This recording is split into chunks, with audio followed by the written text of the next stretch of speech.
Welcome to life story real and true. আপনারা শুনছেন কাল রাত্রি। আমরা তৃতীয় পর্বের লাস্টে শুনেছিলাম তনুশ্রীর দুই মেয়ে তারেশ্বরে কাঁদতে শুরু করলো। তিতলি তাদের দিকে তাকিয়ে শান্ত চোখে বলল, শুয়ে পড়। এইবারে আমরা শুনবো চতুর্থ পর্ব শুরু হলো। মুহূর্তের মধ্যে মেয়ে দুটো কান্না থামিয়ে মেঝেতে শুয়ে পড়ল। তনুশ্রী ভয় পেয়ে তার দুই মেয়েকে জড়িয়ে ধরলেন। তিতলি দেবতনুকে বললেন, আমি বলেছি নষ্ট করার মতো সময় আমার নেই, ফোন করুন। পাপিয়া স্বামীর হাল দেখে চিল চিৎকার জুড়লেন। বাকিরা ভীত সন্তুষ্ট হয়ে পড়ল। রুদ্রপ্রয়াগবাবু বললেন, আমাদের অবিলম্বে খেলাটা বন্ধ করা দরকার। এই জায়গাটা হন্টেড, উল্টে আমাদের উচিত দরজা ভেঙে বেরিয়ে যাওয়া। আরিফ বলল, আসুন আঙ্কেল, আমরা চেষ্টা করি। আরিফ কথা শেষ হলো না, সে মেঝেতে ছিটকে পড়ল। কেউ যেন তাকে সজোরে ধাক্কা দিল। নাসরিন আরিফকে সামলে বসালো। তারপর তিতলি বলল, কেউ বেরোতে পারবে না।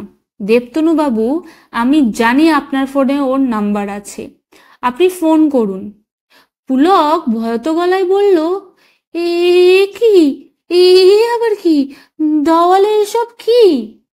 সবাই ভয়ে দেওয়ালের দিকে তাকালো, যেন কত মানুষ ভিড় করে দাঁড়িয়ে তাদের দেখছে।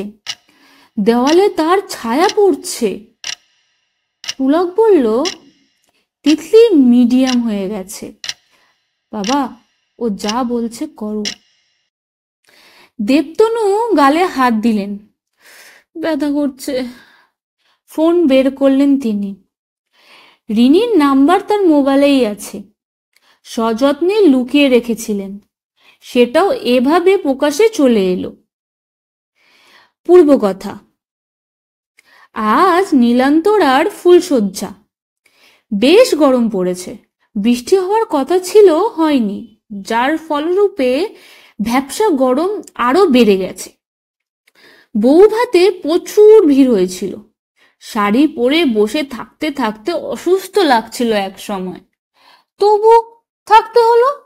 বাড়ি থেকে বারবার করে বলে দেওয়া হয়েছে, শ্বশুর বাড়িতে যা বলবে তাই করতে হবে। শাশুড়ি বলে দিয়েছেন, এইভাবেই বসে থাকতে হবে।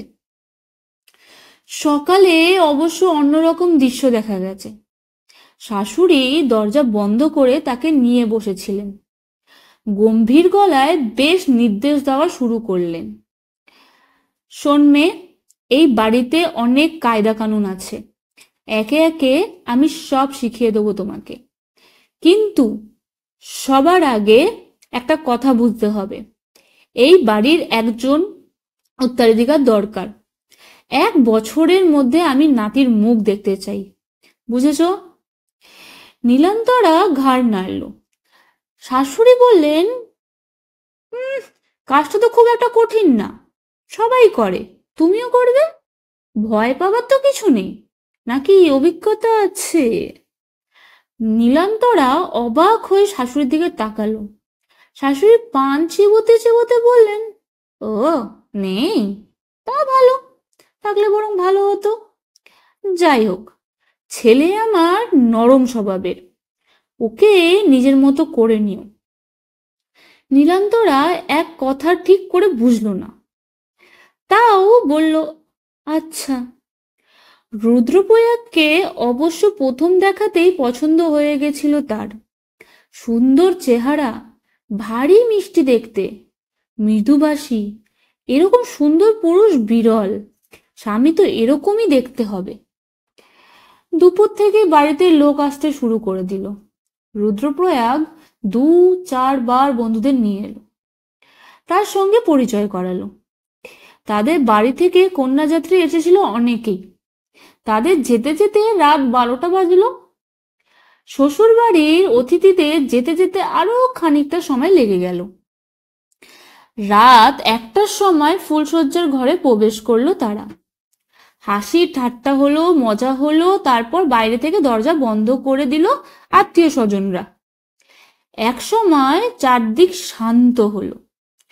রুদ্রপ্রয়াগ ফ্যানের স্পিডটা বাড়িয়ে দিয়ে বলল, উফ, আজ খুব গরম পড়েছে। নীলান্তরার হৃদস্পন্দন বেড়ে যাচ্ছিল। আজ সেই রাত বন্ধুরা অনেক শিখিয়েছে তাকে। সুলেখা বলেছিল গল্প করতে করতে বর একসময় তাকে জড়িয়ে ধরেছিল। অপরিচিত পুরুষের স্পর্শ অভিজ্ঞতা। প্রথমে ভয় পেয়ে গিয়েছিল সে, তারপরে বুঝেছিল ভালো লাগছে। আগে একটা প্রেম ছিল সুলেখার। বরের ভালোবাসায় সে সব ভুলতে বেশি দিন লাগেনি। নীলান্তরা অবশ্য ছবি দেখে কদিনে রুদ্রপ্রয়াগের বেশ পছন্দ করে ফেলেছে। ফ্যানের স্পিড বাড়ালেও রুদ্রপ্রয়াগ ঘামছিল। মৃদু স্বরে বলল, আপনি শুয়ে পড়ুন। নীলান্তরা একটু অবাক হলো। শুয়ে পড়বো? কথা বলবে না? আর কিছু করবে না? তার যে কথা বলার ইচ্ছা ছিল, জানার ইচ্ছা ছিল রুদ্রপ্রয়াগ কিভাবে বড় হয়েছে, কি কি করেছে, কোন দুষ্টুমি করেছে, নাকি ছোটবেলায়। কত কি জানার ছিল ওকে নিয়ে। কিছুই বলবে না সেসব। কোন কথা বলবো না সে? চুপ করে শুয়ে পড়ল।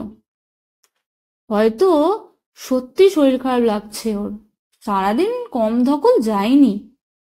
আরেকটা সম্ভাবনাও মাথায় আসছে, রুদ্রপ্রয়াগের কি অন্য কাউকে পছন্দ ছিল? হতে পারে বাড়ির জোড়াজুড়িতে বিয়ে করতে বাধ্য হয়েছে। এসব প্রশ্ন মাথায় এলেও চুপ করে থাকতে হয়। নীলান্তরা কথা বাড়ালো না। ক্লান্তি তারও ছিল, শুয়ে পড়ল। অচেনা বাড়ি, তার উপর নিজের বাড়ির জন্য ভীষণ মন খারাপ। বাবার জন্য তার ভীষণ মন খারাপ হয়ে যাচ্ছিল। রুদ্রপ্রয়াগ কিছুক্ষণ উসখুস করে ঘরের বাইরে বেরিয়ে গেল। নীলান্তরা অবাক হলো। কি হলো আবার? রাগ করলো না তো? দরজা ভিজিয়ে রেখে গেছে। নীলান্তরা চুপ করে শুয়ে রইল। কিছুক্ষণ পর আবার এলো রুদ্রপ্রয়াগ। দরজা বন্ধ করে শুলো। নীলান্তরা কোনো কথা বলল না, শুয়েই রইল।